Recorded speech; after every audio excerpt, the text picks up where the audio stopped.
Folks, those of you that have been with us for this journey, we really appreciate you. I'm Chuck. Obviously, you've met John. We are the team at HR Stories. We love HR, so you don't have to. But we do classes. We do events. We wrote a book, which I'm very excited to share with everyone. It's going to be featured in the Sherm bookstore at the National Convention in San Diego this year. So we're moving and grooving. John, there's so much to talk about. Where do you want to go first today? The place I want to go, where I want to go first is, I think something that you've said. I think you've said this a couple times in our conversations. I think you said it on the podcast a couple times. I know that in my HR law classes and my payroll law classes, we've been talking about this a lot, is that with Trump administration 2.0, and if we reflect back on Trump administration 1.0, our expectation, and it's already happening, but our expectation is that there will be an increase in the number of audits around I-9s, the number of ICE raids in the workplace. Yeah. And so a lot of people are like, well, wait, what do I do? I'm the employer, I'm the HR rep. What should I be doing about that? And so I was reading an article in HR Dive about this, and it was really good. Lots of good information, a lot of good things to be thinking about. I want to start with this, is I think number one, everybody that's listening to us, within the next 30 days, do an I-9 audit. Do an I-9 audit. If you're not sure how to do that, go to our website, team@hrstories.com. Go to our workshops. There's one in there that will help you do that. So get that information.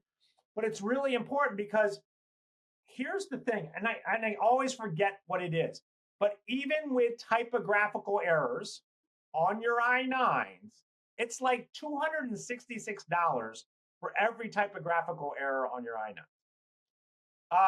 And so you got to be paying attention. You got to notice that. You got to make sure that those things are buttoned up. Get your detail-oriented person on your staff to go through, make sure they're all right. So that's number one. The other one, so let me ask you this, Chuck. So we'll kind of segue this way. E-Verify. What do you think about, E-Verify. So what do you think? Again, think nationally, because I know Florida has a different rule, but think nationally. Should I do it? Should I not do it? What do you think? And what are the benefits to it?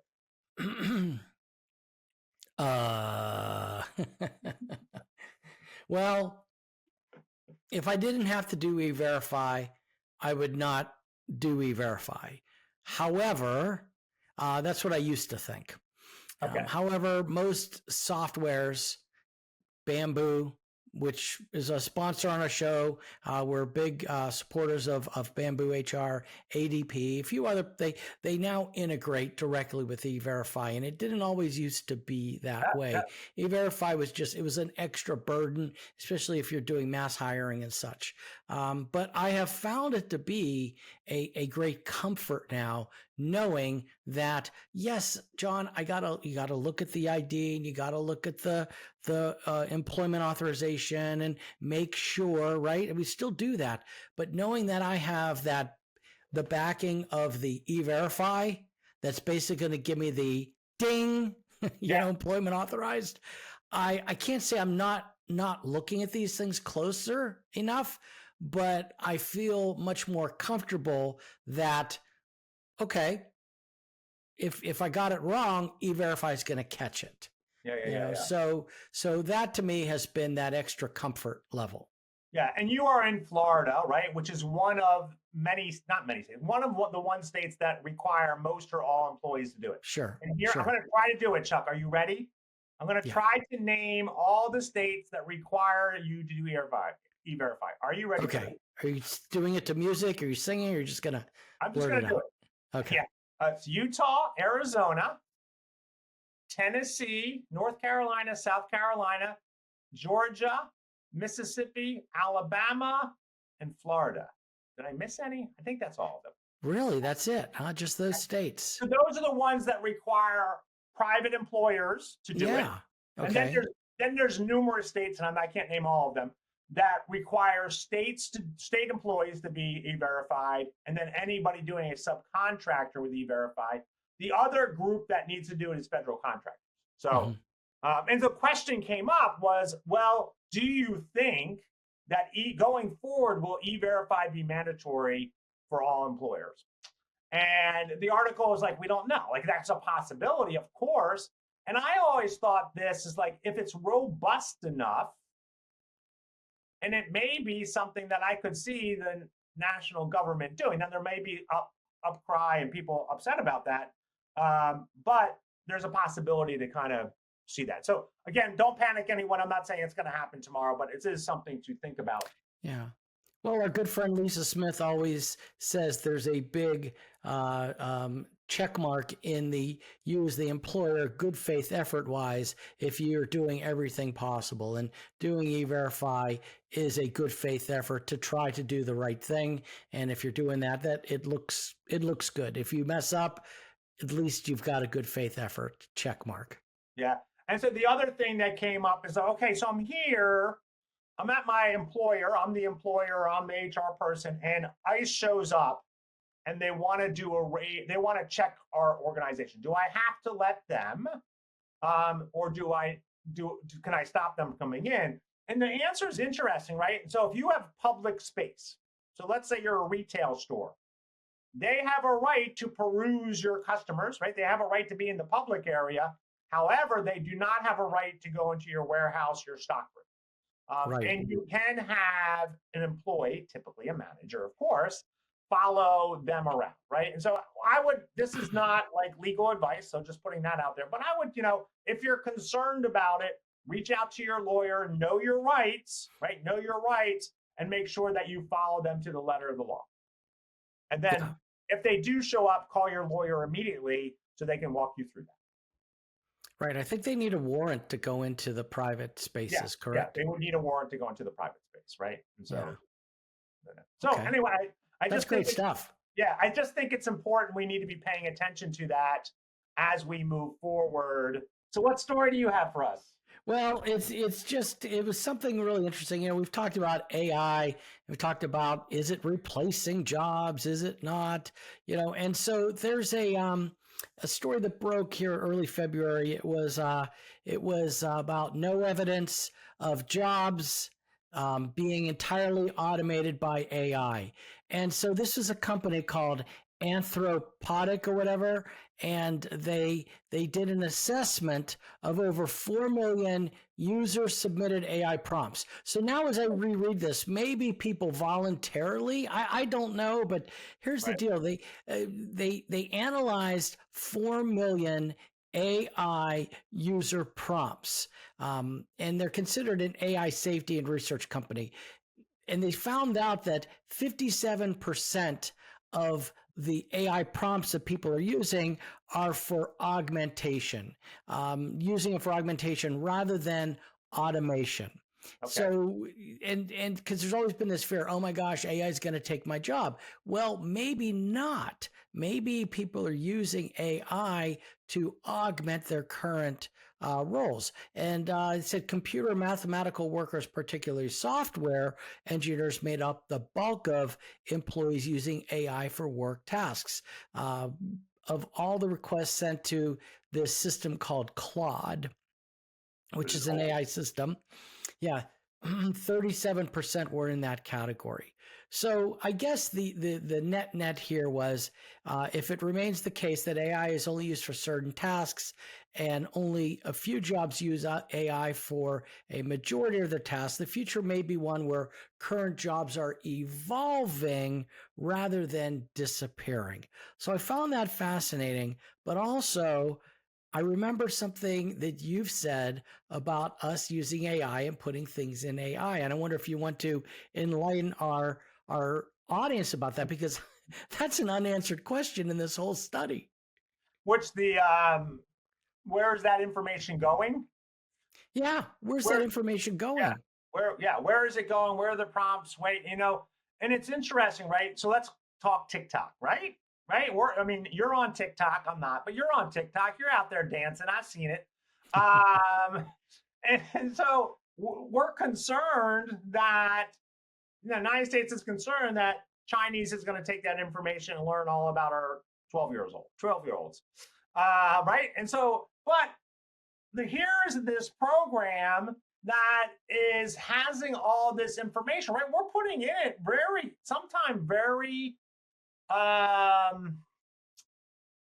confidential, private information into it, and we don't know where it's going. It's not like it's sitting in our system and staying in our system.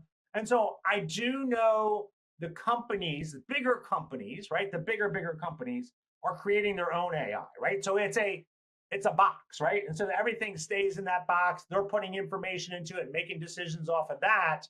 But I do think it'll be interesting where this goes. And again, I am still concerned about the bias of the AI and what is it doing and that kind of stuff. Mm-hmm. Yeah. And so again, I think it's interesting. I love the concept that it's evolving our jobs, right? And so it's a tool, right? Just like the internet was originally a tool. And so how do we use it in the future? How do you use this tool to make your job easier and better? And yeah, I think we will lose some jobs in the future, of course, right? Because we're going to automate things, we're going to make it better. All of that stuff's going to happen.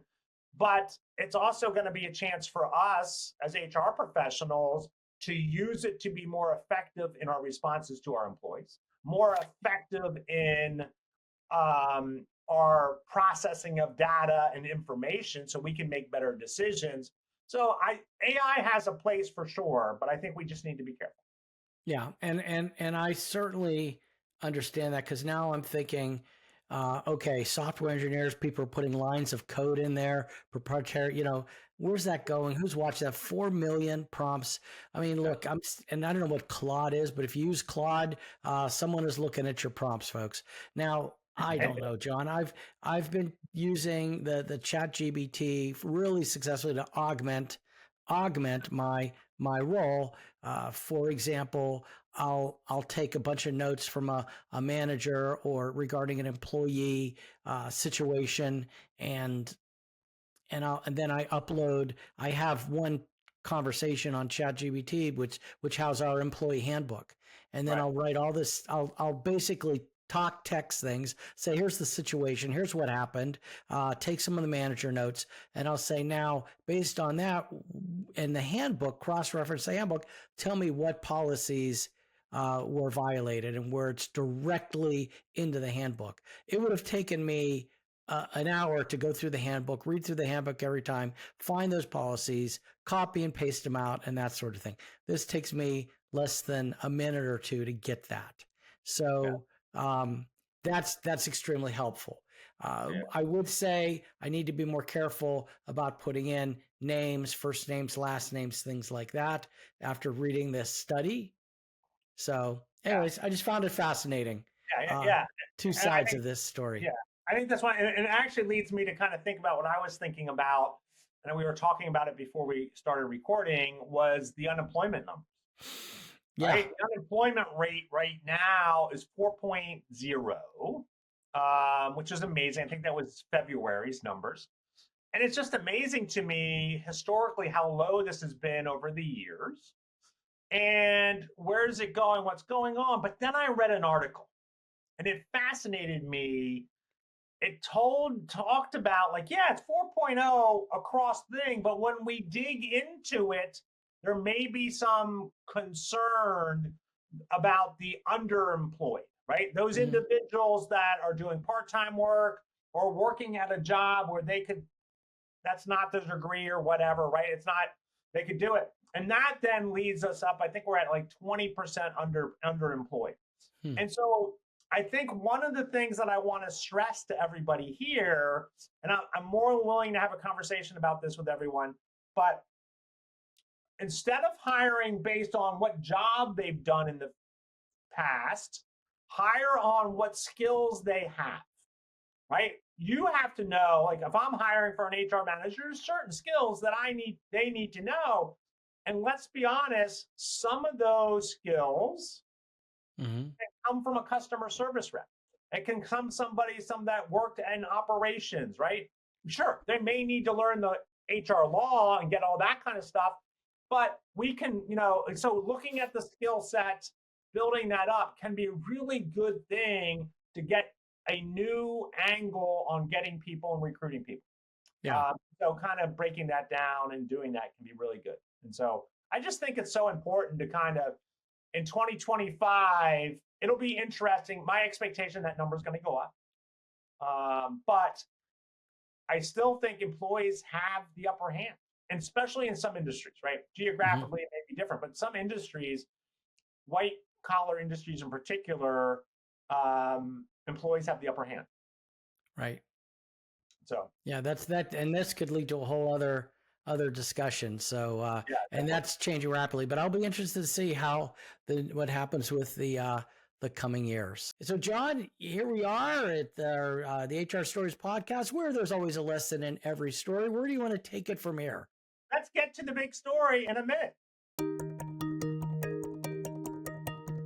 John, I just love answering our listener questions. And it just reminds me that no matter what you do, we always talk about systems and having the right systems in place. So Bamboo HR is an HR system. And it's one that if you are out there, folks, and you're wondering, hey, we need a new system, or maybe we're not big enough for a system, you really want to check out Bamboo HR. One of the things about Bamboo HR, as I have come to experience it is super easy. It's easy to use, it's easy to learn, easy to implement, and it is easy to love. There are clean interfaces, it's colorful, it's extremely user-friendly.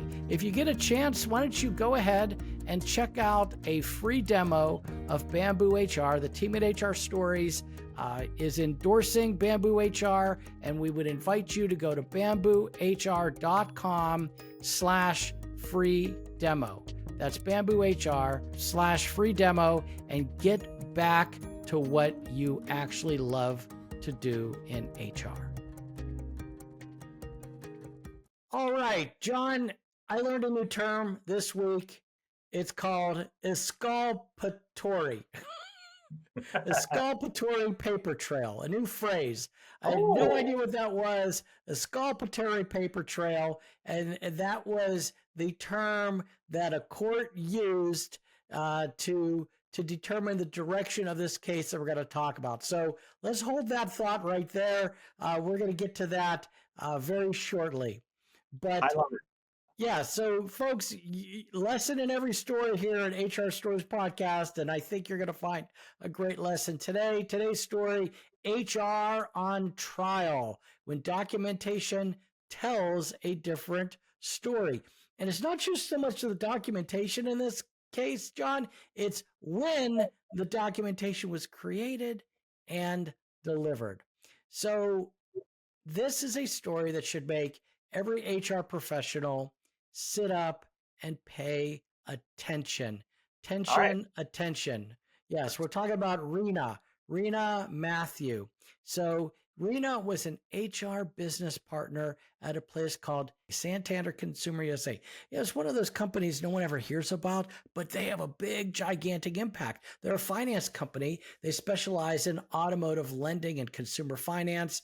They're the folks that when you go in and go see the finance guy, right? And then they finance you. Oh, let's look at these. Oh, we got a thing. Anyways, they provide auto loans, leases, refinancing options for consumers, working with auto dealerships to offer all kind of finance solutions. And they're a subsidiary of a Spanish company, Banco Santander or whatever, based in Spain. Anyways, so Reena, Reena, Reena Mathew, who's a very real person, by the way, and I'll tell you a little bit of history here at the end about Reena and our cast of characters. She finds herself suddenly placed on a performance improvement plan after she announced her pregnancy, and not just on a PIP, but eventually she's fired after an extended campaign of documentation that, according to the court, looked more like, here it is, are you ready? Phrase of the day, phrase of the story of the podcast. It looked more like an exculpatory paper trail rather than a genuine performance management process. All right. So for all those HR non-listeners, that's right, Mom, I'm talking about you. The PIP is Performance Improvement Plan. So when Chuck talks about that, that's the Performance Improvement Plan. So what is this exculpatory paper trail that you are whispering about, Chuck? Yeah, well, I had to look it up. I did. And folks, HR folks, you need to listen up. An exculpatory paper trail refers to a retroactively created set of documents designed to justify an employer's decision. Wow, I've never seen that happen. Yeah, well, oh, yeah, I don't know, John. But typically used to fire an employee. And where it becomes really illegal is if you start backdating documents as if they were delivered months ago to the employee and then filling their file and say, look, there's a whole paper trail. So, but after, after a decision is made, you create this paper trail. And in other words, it's an attempt to make it look like the employer had valid documented reasons for an adverse employment action, when in reality, the documentation was created after the fact to cover up a potentially unlawful decision. Yeah. As I said, I mean, we hear it all the time. It is so shady to do, but we hear it, right? And because, I mean, again, I think, and I'll just talk here a second. I think a lot of times in HR, we go to the manager and go, I'm not doing anything. There's no documentation. Suddenly the manager comes back and goes, well, here's the documentation. And you're like, well, when was that written? So what happened in this case?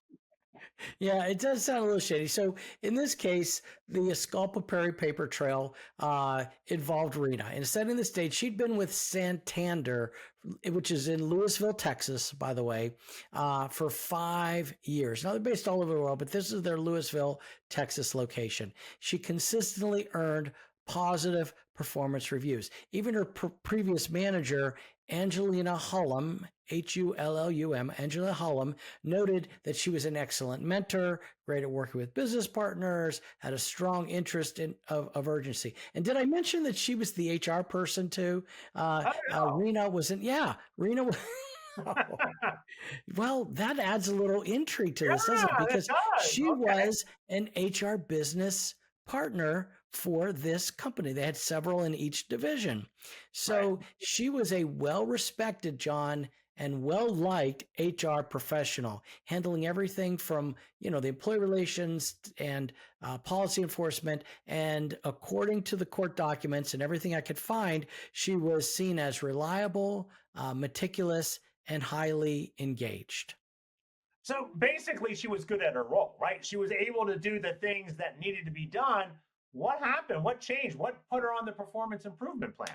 Yeah, and when I looked up Reena and I did a little background into her background, this wasn't her first HR job. She'd been doing HR for 10, 15 years prior to her even starting at Santander. So this wasn't her, well, shall we say, they're in Texas, right? This wasn't her first rodeo.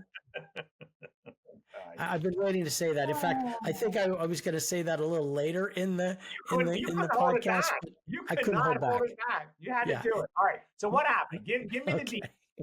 Sorry. Okay. So in September 2015, a new supervisor, Jessica Andriano, and it might be Jessica, I don't know, starts with a Y. She takes over. And this was a shift in leadership, and it came with some new dynamics. Within weeks, everything shifted. Suddenly, Reena's performance is under scrutiny. Meetings that had previously been routine now focused on supposed, according to the documents, performance issues. Then in October 2015, a month later, Reena informed Adriana, her supervisor, that she was pregnant. Bum, bum, bum, bum. And that's when the trouble began. That's right. Exactly. 3 weeks later, the HR director, Stephanie Elad, was suggesting termination, even though there was no formal record of Reena having any performance issues before that. What's more, there was no prior documentation at all of any disciplinary action, which is highly unusual for Santander, because, as I will share a little bit later, they were really known for their rigorous record keeping. It's interesting, right? Because you have this employee that's been there for 5 years. They've been performing really well.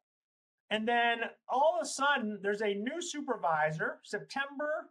And then all of a sudden, by October, we're firing this person. That just does not seem good leadership in there. So let me get this right. No prior issues, no coaching, and suddenly she's on the chopping block. To me, that's a major, major red flag. Throwing it on there right now, throwing it in. Yeah. We talk a lot in our HR law classes and our employment law classes. And folks, if you go to the team at hrstories.com, you'll see some of our pre-recorded classes. You can download one. Some of them are free. Some of them there's a small charge. But hey, we talk about prima facie all the time. If it looks like discrimination, smells like discrimination, you know what? The courts may think it's discrimination and there's a problem. So, but it does get worse because now it's progressing even more. So after Elad, the director of HR, suggests termination, Andriano, Reena's current supervisor, emails her former supervisor asking for documentation, almost like they were trying to build a case retroactively. Then within a few days, the company places Reena on a 30-day performance improvement plan. So no discussion, no coaching, right to the plan. Yeah. She goes straight. That's not how performance management is supposed to work. I know a little thing about this, but okay, sure. Whatever. And if this is your first episode, folks, of listening to the HR Stories podcast, John is a performance management coach, leadership development coach, and he deals with these things all the time. So once again, John, that's exactly what the court thought too. There you go. Boom, drop the mic. John in the court. Yeah. And you didn't even know that. So the PIP itself was very vague. It listed performance concerns, lacked any real supporting details. Even worse, Santander, here's what I was going to say, why they have such a known for their rigorous documentation. They have an official tracking software that was required for entering any disciplinary actions, yet there were no records of prior issues for Reena. So how did HR handle this? How did the director of HR and the rest of the team handle this? Yeah, well, they didn't do much, John. So then Reena reaches out to the top dog, Steven Schaefer, VP of HR, questioning whether her pregnancy was a factor. Hey, Steven, I think this is going on. I wonder if my pregnancy is a factor. Steven Schaefer does not investigate the complaint. Instead, Santander just, I don't know, and I can't say arbitrarily, but they just basically extended her PIP now to 90 days, from 30 days to 90 days. So instead of the VP of HR addressing her concern, they doubled down saying, you need to get this fixed. You're not doing a good job getting it. Yeah. So when I do a little bit of my research, which we do here on the HR Stories podcast, I mean, we dig in deep. And I found out Steven Schaefer had just started at the company in November of 2015. So September, October, November 2015. Okay. And while the court documents don't say this, I'm guessing he was purely just relying on others' opinions at that point. Probably thinking, well, I don't know these people. I'm just getting here. I'm going to have to go on everyone's opinion. Yeah. But he still probably should have done a little more investigation. Anyways, that's where it gets really interesting because I know what you're thinking. What exactly did Santander say she was doing wrong? Yeah. Well, what was the problem? Was she a problem employee? Did she talk back to people? Was she not mentoring well? Was she giving away super secrets? What was going on? You know, when I go through some of the top 10 complaints that they had, it's almost like these are things that might irritate people, but I mean, I don't know. So last minute time off requests, maybe complaining about her workload. Maybe there was a manager that once complained about delayed disciplinary action. They felt that she was spending too much time on employee requests and, missing some details in her emails and maybe lack of detail in reports. So maybe, John, there may be an opportunity here to put together an expectations document, maybe tighten a few things up. Performance review wise, maybe these could have been dealt with in a performance review. I don't know, but those are some of the complaints or some of the things they said she was doing wrong. Yeah, and I know you're probably going to say this, and I probably shouldn't say this, but one big laundry list, right? I agree with you. None of these seem like, oh, that's a firing defense. Let's get rid of that person. It seems to me, right, from my little perspective of what I know of the story, is that it looks like somebody above her is like, find something wrong. Find some things she's been doing wrong so we can fire her and we don't have to worry about her being pregnant at work. I don't know. It seems crazy that you do that.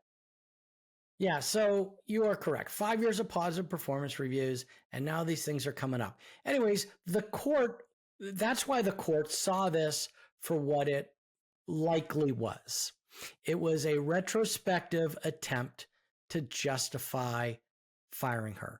And the fact that all these, quote, issues conveniently popped up right after she announced her pregnancy, it just didn't sit well with the judge. And let me guess, she was replaced with somebody that wasn't pregnant. Bingo. Her replacement, a lady named Sabrina Boyd, who was a non-pregnant employee. So where does the case stand today? I'm fascinated. Where does it stand? It is still an open issue. Get this, 10 years later. Woo. 10 years later. And so you can imagine the time and the effort. It's going into this, but it is not settled yet. The case is actually still moving forward to trial. Here's what happened. Reena ended up suing Santander for both pregnancy discrimination and retaliation under Title VII of the Civil Rights Act. So what did the court say? Yeah, so the judge, no, and that's a good question. The judge dismissed the retaliation claim because there wasn't enough evidence to prove that Santander Company fired her as punishment for raising her concerns. And the time gap between her complaint and the termination was too long to establish a clear link. So what about the pregnancy claim? Well, that's where things get interesting.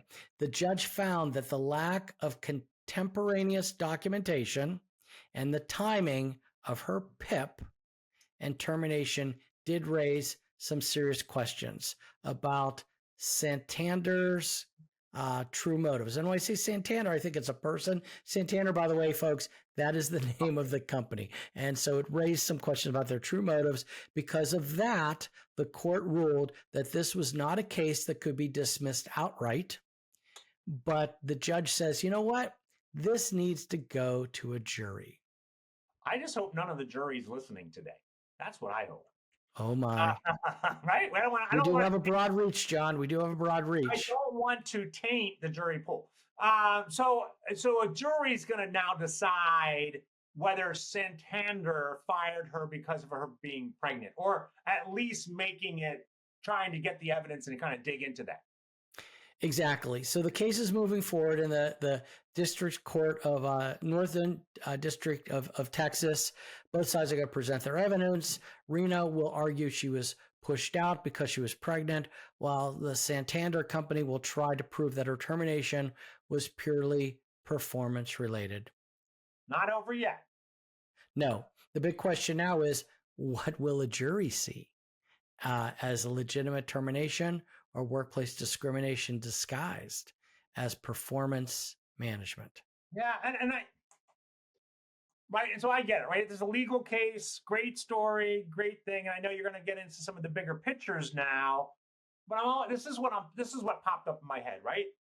What is the culture like where we're going back in hindsight to nitpick about somebody's performance? What really happened? Because there's a deeper story, right? There is a story there. Was it because of the pregnancy? Was it because this new boss wanted to set the tone and she tried to correct them? And then he was like, I need to get rid of this person. We're an employment at will company. Just do it. And the HR director's like, well, okay, right? And so obviously a lot more to this story. Yeah, and things read worse when they're in court documents. Imagine someone at Santander's like, "What? Huh? No, what? No, I didn't mean it that way. That's not exactly how I said it." But when lawyers put this in a document like that, it's like, "Ooh, ouch." Yeah. So as HR professionals and small business owners, let's talk them up as well. Yeah, sure, of course. We love small business owners. Right? All those people. What should we take away? What are our takeaways? Yeah, well, the first thing is timing matters, right? If an employee's performance is suddenly questioned right after disclosing pregnancy, right after maybe even requesting things like FMLA or an ADA accommodation, any protected status, it just looks suspicious. Yeah. So, timing matters, and courts will scrutinize the timing of those performance actions closely. Yeah. And I think the second thing here, and I've kind of alluded to it, documentation needs to be real-time and consistent. Not only does it need to be real-time and consistent for legal documentation, but for the employee's performance, right? You can't go and tell me 2 weeks ago that I did something wrong and want me to correct it, because there's nothing I can do. It happened, there's nothing I can do. And so, we can get into whole feedback and coaching stuff there, but really we need to do that. You can't go back and build a case after the fact. If employee is truly struggling, it should be documented long before termination is on the top. Yeah, exactly. And here's the thing. I just want to emphasize again, that's going to probably come back to bite them. Santander, as a company, had a policy of documenting all disciplinary actions in a tracking software. And the fact that Reena had no records of prior issues makes it look like they're fabricating an excuse for termination. So here's my question for you, Chuck, right? So again, we're reading the documents, we're reading the court documents and looking through them and trying to understand it. What if Santander came back and says, yes, we have this policy of documenting everything, we want to document everything, but let's say, honestly, that probably only happens 62% of the time. The other 48% of the time, maybe we're not as good as documenting. Would that help their case or hurt their case? I think anything less than 100% is going to hurt their case, except for, if you're not following your own policies and now you're going to hurt yourself. Okay. Yeah. And so don't have a policy. Yeah. So the other big takeaway, right, is HR should never be used as a shield for bad management decisions. Right. Right. And I think the middle management rung is the most important rung in the whole company, right? I do that. I believe it. I do it. But I also think they can't go back and go, well, I got to blame HR because I made a bad decision. If leaders in the organization want to terminate someone for non-performance related issues, HR needs to be the safeguard, I like that, and not the enabler. Yeah. And I just wonder how this looks internally, because this is the HR department folding upon itself here. Right. And anyway, so interesting trivia, John. What I've been able to find out is none of these major players in the story are working at Santander anymore, except basically all have moved on.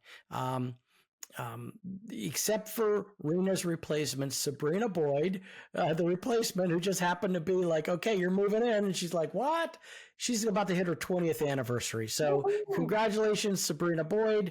Reena, glad to see you bounced out okay. Reena had a 2-month of unemployment, but eventually she found a senior level HR position in a consulting firm, and she seems to be, employed, and everyone else seems to be doing fine, but no one's at Santander anymore. Yeah, well, that says something about the company culture, right? Just kind of paying into that. All right, so let's wrap this up, Chuck. Yeah, so it's a case is classic, a classic, right? Like Moby Dick and any Charles Dickens books, right? It is a classic example story of why backdated documentation is dangerous. It erodes trust, exposes company to lawsuits, puts HR in the hot seat. And look, 10 years later, after all this happens, it is probably a major distraction for all those concerned, and definitely a financial impact to the company. Yeah, and here's the thing, right?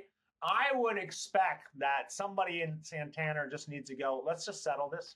Let's settle it. Let's move on. Let's get this off our books and do that. So for all of you, our listeners out there, this isn't just about avoiding lawsuits, right? It's about building that ethical, fair, and compliant workplace as the HR professional, as the office manager, as the owner of the small business. When you create a culture of ethical and fair and compliant, it just becomes natural, and you're not dealing with this stuff. So everyone, thank you for tuning in to the HR Stories podcast. With, of course, there's a lesson, and this was a great lesson in every story. Until next time, stay compliant and document everything. Everything. Thank you for listening to the HR Stories podcast. The material presented in this podcast is for informational purposes only. Chuck and John always recommend using an employment lawyer or HR consultant to handle any legal concerns or HR issues. We do our best to double check sources and make sure the information we are providing is accurate. We may eliminate or embellish without changing the basic narrative to make the story easier to understand. In certain circumstances, we may change identifying information to protect the innocent. The HR Stories broadcast is brought to you by the team at HR Stories. The team at HR Stories is designed to help anyone with HR responsibilities be better at managing the employee experience. To engage with us, go to the hrstoriesteam.com and learn more about how the team at HR Stories can support your business or nonprofit. Thank you for listening to the HR Stories podcast, where there is a lesson in every story.